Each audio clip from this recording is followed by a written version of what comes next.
Chers membres, nous avons passé un peu de temps avec le parrain de notre bateau Fondation Stargard, Olivier Ducruy.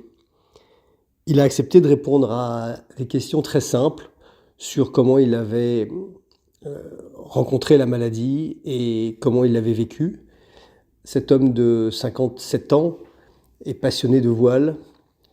Il a réalisé des études d'ingénieur de haut niveau. Il a une carrière professionnelle chez Orange.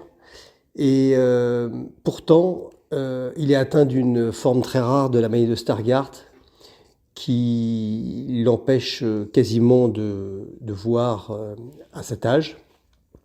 Et donc, il nous est apparu intéressant de vous faire partager ses réactions aux questions d'Yvan.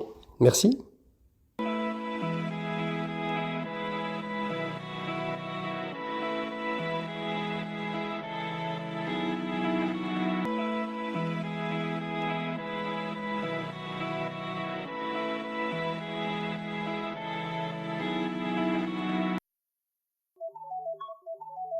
Bonjour Olivier, j'espère que tu vas bien. Je voulais donc te demander quel est ton type d'affection de la maladie de Stargardt? J'ai une maladie de Stargardt et malheureusement j'ai une forme sévère. C'est-à-dire que ça a été détecté quand j'étais à l'école maternelle. À l'époque j'avais un dixième de vue et puis au fil des années, et aujourd'hui je suis quasiment en situation de cécité. D'accord. Et est-ce que tu pourrais nous rappeler quel a été ton parcours un peu personnel depuis que tu sais que tu as la maladie de Stargardt et ensuite ton parcours professionnel? Oui, d'accord. Euh, Enfant, parents, et comme on habitait à la campagne, il n'y avait pas d'école spécialisée pour les déficients visuels près de chez nous.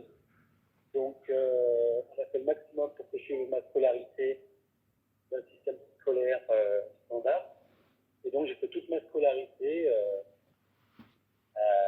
avec des enfants valides. On ne parlait pas encore d'inclusion à l'époque, mais c'était le cas.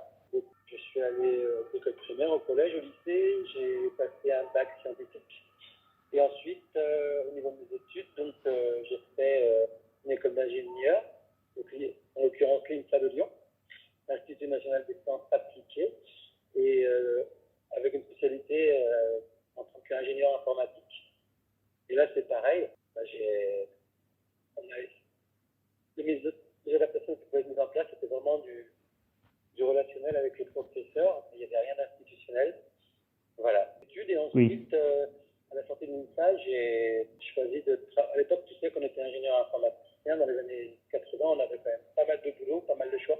Et moi, j'ai choisi de rentrer à France Télécom, où j'ai été pris, qui est devenu ensuite Orange. J'ai fait toute ma carrière chez eux, voilà, jusqu'en 2016. Après quoi, je me suis occupé de développer la voile pour les personnes aveugles au sein de l'Union nationale des aveugles et des déficients visuels. Et c'est à quel moment et de quelle façon tu as su ou tu as appris que tu avais la maladie de Stargardt? Eh ben, alors, déjà, il a été détecté par la maîtresse à la maternelle, par l'institutrice que j'avais aussi au niveau des yeux. Donc, on est avec mes parents, j'avais 5-6 ans, tu vois, on a consulté un ophtalmo. Et, et à l'époque, la maladie était encore moins connue qu'aujourd'hui. Et pour l'ophtalmo, c'était pas évident du tout. Enfin, il n'a pas trouvé, l'examen clinique ne l'a pas permis de déceler en fait cette maladie. Et au départ, il a même laissé entendre à mes parents que c'était peut-être pas un problème de vue que j'avais, mais peut-être un problème de déficience intellectuelle. Parce que voilà, on a insisté, on a bien vu que j'étais quand même relativement capable de suivre à l'école et tout ça. Et il a fallu quelques temps en fait pour que l'ophtalmo comprenne que j'avais une dégénérescence de la macula. Et à partir de là, effectivement, j'avais 6-7 ans, on a mis un nom sur la maladie de Stargardt. D'accord. Et bon, on s'est rencontrés pendant la route du Rhum et j'ai trouvé que c'était assez incroyable ta façon de surmonter la maladie et le handicap. Je voulais savoir comment est-ce que tu fais au quotidien pour surmonter la maladie de Stargardt. C'est gentil, Ivan, ce que tu dis. Écoute, je dirais que avant tout, je pense que le fait qu'on ait subi cette affection depuis notre plus jeune âge fait qu'on a quand même développé des capacités à compenser le handicap, à s'adapter à des situations, développer une capacité d'écoute. J'ai toujours pris tous mes cours à l'oreille, hein, si tu veux. Une capacité de concentration, une capacité au niveau de la mémoire. Donc tout ça déjà, c'est des atouts qui font qu'on peut se débrouiller. Et puis ensuite, moi je dis un grand merci à mes parents qui ont toujours considéré qu'on pouvait tout faire et qui nous ont toujours laissé essayer de faire des choses. Quand je dis on, c'est parce que mon petit frère Régis a la même maladie de la rétine que moi. Et donc, quand on était enfant, on avait 1/10 de vue à chaque œil. Voilà, donc comme je disais, on était à l'école avec les enfants valides, on a fait du sport, de la gymnastique, du football, on a joué aux boules, à la boule jeunesse, parce que c'est de la région de jeunesse, donc avec les valides. Donc en fait, je pense qu'un truc qui a beaucoup joué, c'est cette approche de dire, voilà, on a une déficience, mais n'empêche qu'on peut faire plein de choses, et donc on va les faire, même si c'est un peu avec plus de difficultés ou avec quelques adaptations, mais en tout cas, on va les faire. Et donc là, si tu veux, c'est une philosophie de vie qui fait que tu fais les choses, et puis voilà, puis quand il y a des choses que tu peux plus faire, une façon de rebondir, c'est de faire de nouvelles choses aussi. Parce que c'est vrai qu'il y a, d'une part, la déficience, mais il y a aussi la dégradation, en fait, de ta déficience, la dégradation du handicap. La maladie, elle est dégénérescente, et ça, c'est également, je dirais, c'est la deuxième couche, quoi. C'est également très difficile, on va dire. Et là, tu n'as pas le choix, quoi. Il faut accepter que ça se dégrade, il faut accepter qu'il y a des choses que tu ne peux plus faire, ou de les faire différemment, ou alors il faut trouver des solutions. Mais dans tous les cas, moi j'ai la chance d'avoir quand même des passions, la musique, la voile, et dans tous les cas, tu trouves toujours du bonheur dans ce que tu fais. Voilà. Très bien, très bien. Merci pour ces paroles-là. Je crois qu'elles pourraient vraiment aider un tout jeune qui vient d'être diagnostiqué ou n'importe quelle personne atteinte par la maladie. C'est un véritable exemple. C'est pour ça que on trouvait important de faire connaître ton histoire. J'aimerais donc passer une autre question. Je sais que tu utilises des divers outils qui t'aident à surmonter le handicap. Je voulais savoir quelles applications tu utilisais sur ton téléphone au quotidien.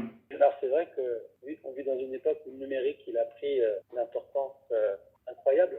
Il suffit de voir tout ce qu'on fait avec un smartphone, tout ce qu'on fait avec un ordinateur et Internet. Et c'est vrai que du coup, l'accessibilité numérique c'est quelque chose d'essentiel pour nous.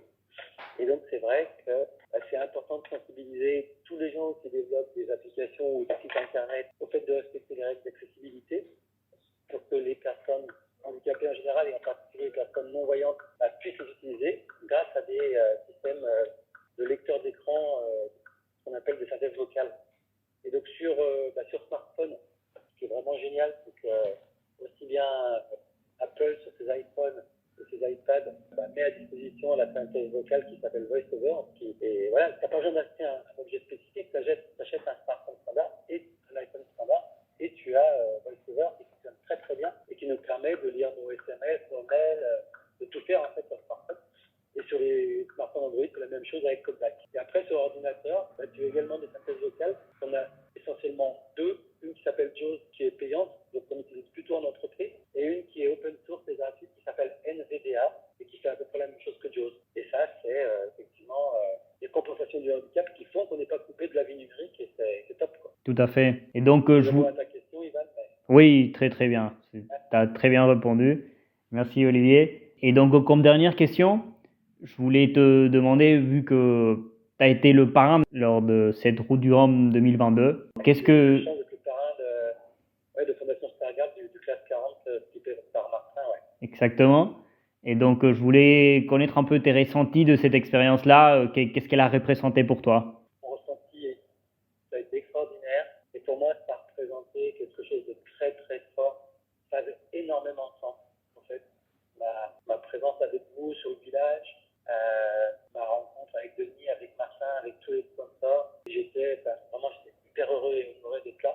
Ça avait énormément de sens parce que c'est un peu le résumé de ce que je vis actuellement, à savoir j'ai une maladie du Stargardt, je vis avec, et en même temps, je fais plein de choses qui me passionnent, et notamment, je m'investis pour me faire plaisir, pratiquant la voile, aussi bien en croisière qu'en régate, mais voyant, découvre ce sport, se rend compte qu'il est adapté et trouve du bonheur là-dedans, dans la pratique de ce sport. Et donc, être parrain du voilier, Fondation Stargard, pour moi, c'était un petit peu un résumé de tout ça. C'était un peu comme si la boucle était bouclée. Et franchement, ça avait un sens profond pour moi. Merci Olivier d'être notre parrain. On est vraiment content de t'avoir avec nous. Et je voulais te remercier pour cet entretien. Je sais qu'il va pouvoir aider beaucoup de monde et beaucoup de membres de la fondation.